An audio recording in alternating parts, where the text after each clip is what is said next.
Hello विद्यार्थी मित्रों, आज हम कक्षा 7 विषय हिंदी का पाठ 4 जिसका नाम है कथनी और करनी, उसमें हम व्याकरण विभाग है उसकी आज समझ लेंगे। तो उसमें से हम सबसे पहले विराम चिन्ह है और किस विराम चिन्ह को क्या नाम से जाना जाता है उसके बारे में हम पहले जान लेंगे।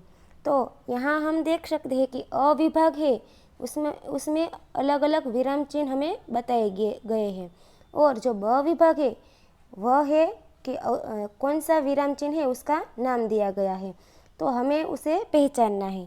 तो अ विभाग में जो सबसे पहला चिन्ह है वह है प्रश्नार्थ चिन्ह, दूसरा है वह है पूर्ण विराम, तीसरा है उद्गार चिन्ह, चौथा है अल्प विराम, पांचवा है अवतरण चिन्ह और छठा है योजक चिन्ह। तो इस चिन्ह का हमें प्रयोग करके जो हमें यह प्रश्न जो दिखाई देता है उसमें हमें वाक्य में उसे प्रश्नार्थ चिन्ह का उपयोग करना है। तो वाक्य को पढ़कर उचित विराम चिन्ह का प्रयोग कीजिए। तो उसमें पहला है फूल तोड़ना मना है, तो इसमें कौन सा विराम चिन्ह कहाँ पर लगाया जा सकता है?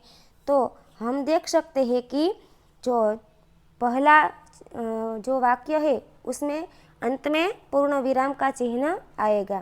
दूसरा है वाह कितना सुंदर दृश्य है, तो उसमें उद्गार चिन्ह है, वाह के बाद एक और अंत में एक, यानी दो उद्गार चिन्ह है उसमें प्रयोग किए जा सकते हैं।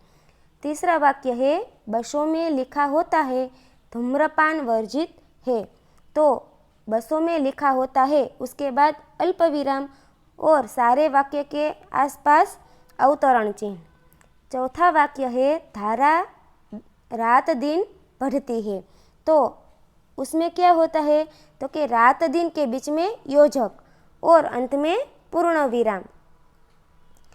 पांचवा जो वाक्य है पौधे बारिश में ही क्यों लगाए जाते हैं, तो उसमें अंत में प्रश्नार्थ चिन्ह आता है।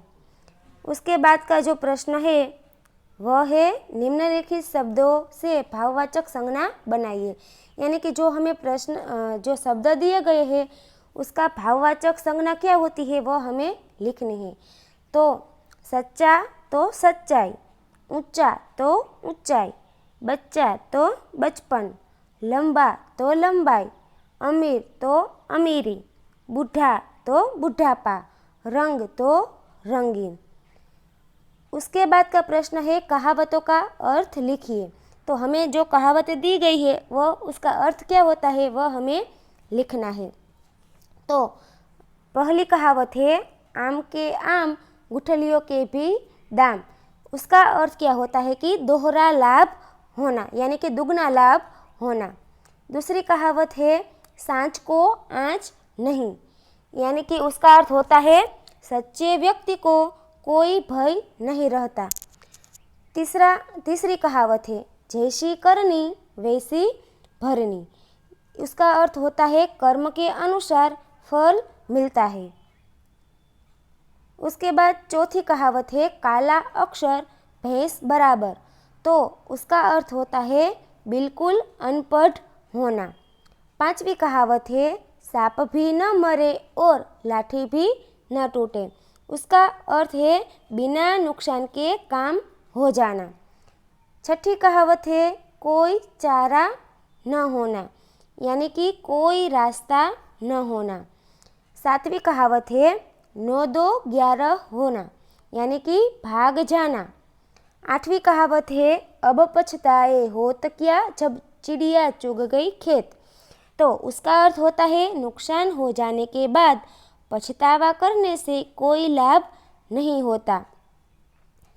आठवीं कहावत है गुणों की खान, उसका अर्थ होता है बहुत गुणी होना।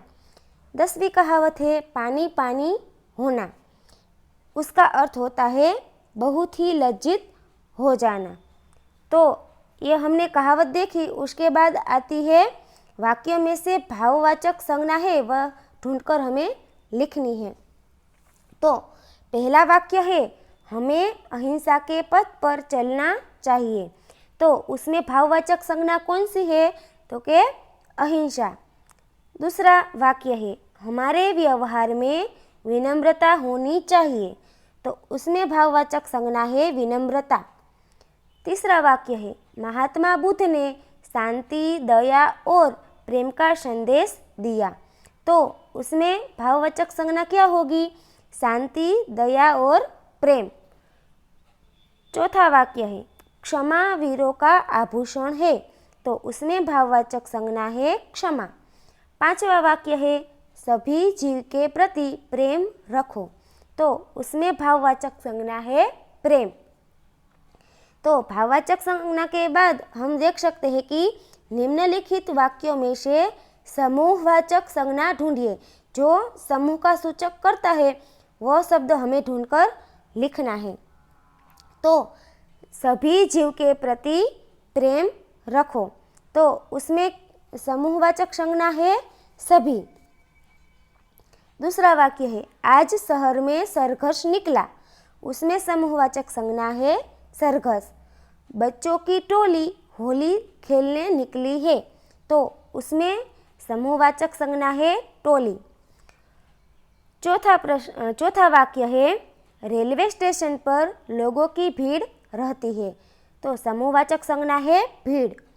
पांचवा वाक्य है सभा में कई लोग इकट्ठे हुए, तो उसमें समूहवाचक संज्ञा है सभा। छठा वाक्य है यह हमारा परिवार है, तो समूहवाचक संज्ञा है परिवार। सातवां वाक्य है गांव में मेला लगा है, तो समूहवाचक संज्ञा है मेला। आठवां वाक्य है हमारी सेना मजबूत है, तो उसमें समूहवाचक संज्ञा है सेना। नौवां वाक्य है पक्षियों का झुंड आसमान में है, तो उसमें समूहवाचक संज्ञा है झुंड। उसके बाद जो प्रश्न आता है वो हमें अलग बुक में लिखने उसका जवाब लिखना है। उसके बाद आता है समानार्थी शब्द। समानार्थी शब्द में हम देख सकते हैं कि पहला है संवारना, तो संवारना यानी कि सजाना। दूसरा शब्द है अंतर, अंतर का अर्थ होता है भेद। तीसरा है पार्क, पार्क का समानार्थी शब्द है बाग। चौथा शब्द है वर्जित, उसका समानार्थी शब्द है प्रतिबंध। पांचवा शब्द है प्रतीक्षा, उसका समानार्थी है इंतजार। छठा शब्द है आचरण, उसका समानार्थी शब्द है व्यवहार। सातवां समानार्थी शब्द है राशि, तो उसका जवाब है रकम। आठवां समानार्थी शब्द है कतार, उसका जवाब है पंक्ति। इसके बाद आता है विरोधी शब्द। विरोधी शब्द में हम देखते हैं कि समानता, तो उसका जवाब है असमानता। निषेध तो आदेश, मित्र तो दुश्मन, मालिक तो गुलाम, जवाब तो सवाल, परिचित तो अपरिचित, सम्मान तो अपमान, सुंदर तो बेडोल, रात तो दिन, विश्वास तो अविश्वास, दुख तो सुख, सेठ तो नौकर। तो इसके बाद है शब्द समूह के लिए एक शब्द लिखिए। उसमें वह वाक्य है ड्राइवर को बस में बैठने की जगह, तो उसको कहते हैं केबिन। उसके बाद शब्दों को शब्दकोश के क्रम में लिखिए। वो हमें अपने आप जो शब्दकोश होते हैं उसके आधार पर क्रम में हमें जो शब्द है वो लिखने हैं। और उसके बाद एक कोष्टक दिया गया है, उस कोष्टक में शब्दों का अपनी तरह से उपयोग करके सही वाक्य है वह हमें ढूंढकर बनाना है।